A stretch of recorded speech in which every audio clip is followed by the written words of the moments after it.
सध्या उन्हाचा कडाका खूप वाढतो, त्यामुळे आम्ही आज पर्यायी मार्ग निवडलाय. हायवेनं न जाता गावांमधनं जाणारा पर्यायी रस्ता आम्ही निवडलाय.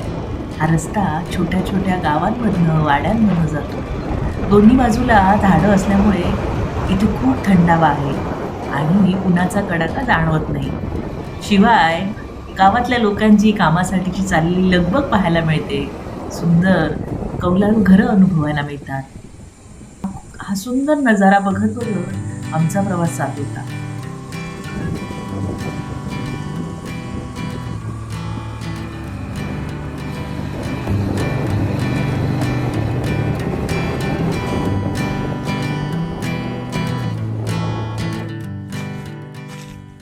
हे झाड कसलं माहितीये? हे झाड आहे चाराचं. चारा म्हणजे चारोळी, जी आपल्या ड्रायफ्रुट्स मध्ये असते ती.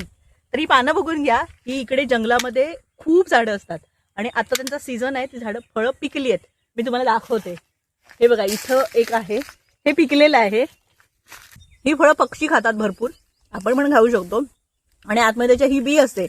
ही बी सुकवायची आणि फोडायची. फोडली की आतमध्ये त्याच्या चारोळी असते. हे बघा, इथे पण आहे. इथे सगळी पिकली आहेत. तर मी ही आता काढते एक एक. चार ही भारतात उगवणारी एक आयुर्वेदिक औषधी वनस्पती आहे.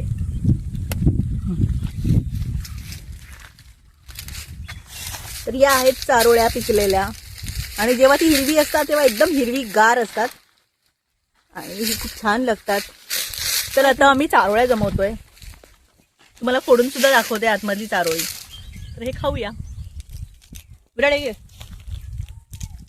एक एक काढ, खाली पडे. हे झाड काजू कुळातलं असून याची पानं काजूच्या झाडासारखीच असतात. या झाडाचं शास्त्रीय नाव बुकन्यानिया कोचिन चायनेसिस असं आहे. चारं म्हणजे चारोळी आणि बोरं म्हणजे बोरासारखीच दिसतात. त्याच्यामुळे बघा, हिरवी आहेत ती हिरवीच रंगाची आहेत आणि पिकलेली आहेत ती काळ्या रंगाची झाली आहेत. कर्नाटकातील बेळगाव, महाराष्ट्रातील सिंधुदुर्ग आणि खानदेशात या चाराचे वृक्ष मोठ्या प्रमाणात आढळतात. उन्हाळ्याच्या दिवसात ही छोटी काळ्या रंगाची रुचकर फळं बाजारात विकायला येतात. आमच्या सिंधुदुर्गात आलात तर तुम्हाला नक्की ही फळं चाखायला मिळतील. पक्षी खातात. हे बघा, मी पण जमून झाली आता. हे कच्चं आहे. हे एवढे आम्ही जमवले आहेत. हे फोडून मी तुम्हाला दाखवते नंतर.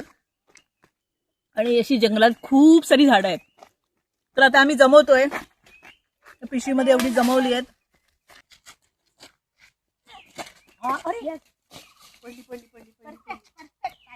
मस्त.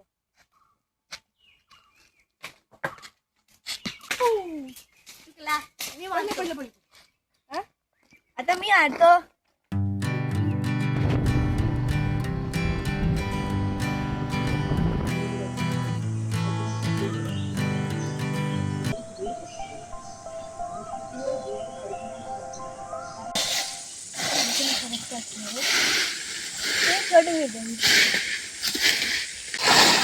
खूप पातेरा पडलाय.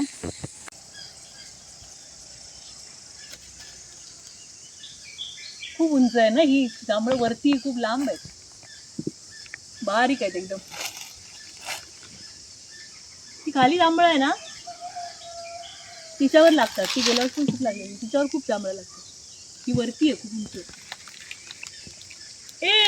इथून टोकाला आहे, ह्या झाडावर आहे ते बघ. ते याच आहे, हॉर्नबिल आहे. ते एकदम उंचावर टोकावर आहे वरती.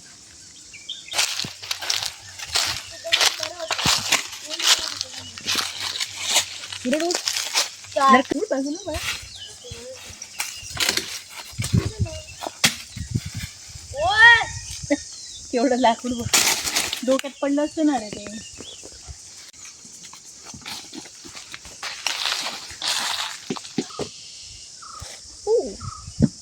पडला पडला.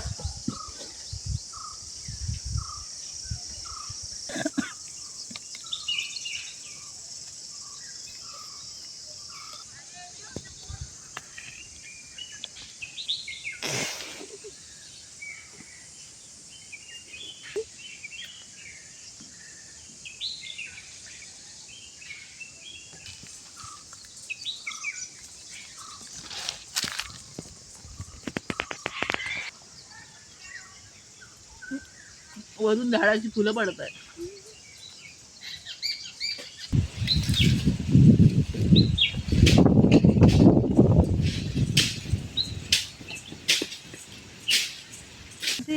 वेड मजला लागले तुझलाही ते लागेल का माझ्या मनीची ही व्यथा कोणी तुला देईल का जे वेड मजला लागले.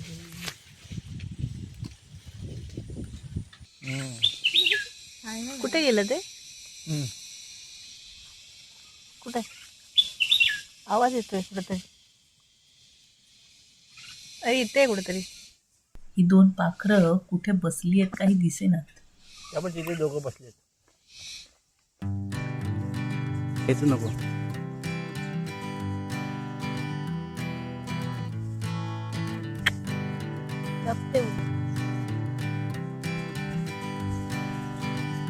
पाकळी आली, बँड झाली, ती बँड झाली.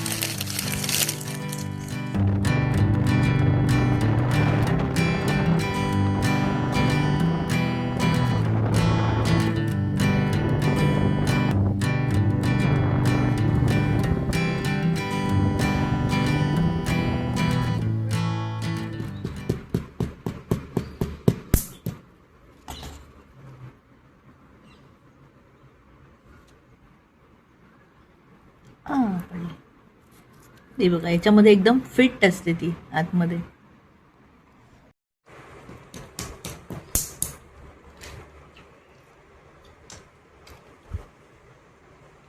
मी काय फोडते अंदाज आला तुम्हाला? आपण ज्या चारोळ्या आणल्या होत्या, चारोळ्याच्या बिया, तर त्या मी आता फोडायला घेतल्या आहेत. बघा, तर त्या ह्या मी धुतल्या आहेत आणि सुकवल्या आहेत. त्यामुळे त्या कडकडीत झाल्या आहेत. धुतल्या याच्यासाठी कारण ती बोरं जी आहेत ती गोड असतात आणि चिकट असतात. आणि या बिया तुम्ही बघाल तर एकदम छोट्या आहेत, वाटाण्या एवढ्या एवढ्या छोट्या आहेत आणि त्या हातामध्ये पकडून फोडाव्या लागतात. तर त्या सटकतात आणि फोडताना आपल्या हातावर लागू शकतं. म्हणून त्या स्वच्छ धुवून सुकवल्या आहेत आणि त्या मस्त कडकडीत सुकवल्या आहेत. आणि जेव्हा कधी वेळ मिळेल तेव्हा मी त्या फोडते. याच्या आधी थोड्याशा फोडल्यात आणि आजचा सुद्धा मी फोडायला घेतल्या.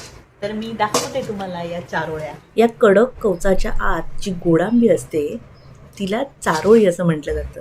याला चार, चिरंजी, चारोळी, राजदाणा, तपस्प्रिय अशा विविध नावांनी ओळखलं जातं. तर ह्या एवढ्या चारोळ्या फोडून झालेल्या आहेत. एवढ्या चारोळ्या मिळाल्या आहेत आणि अजून बाकी आहेत. तर त्या कधी वेळ मिळेल तेव्हा थोड्या थोड्या फोडता येतात, त्या काही खराब होत नाही. तर हा आपला रानमेवा आहे.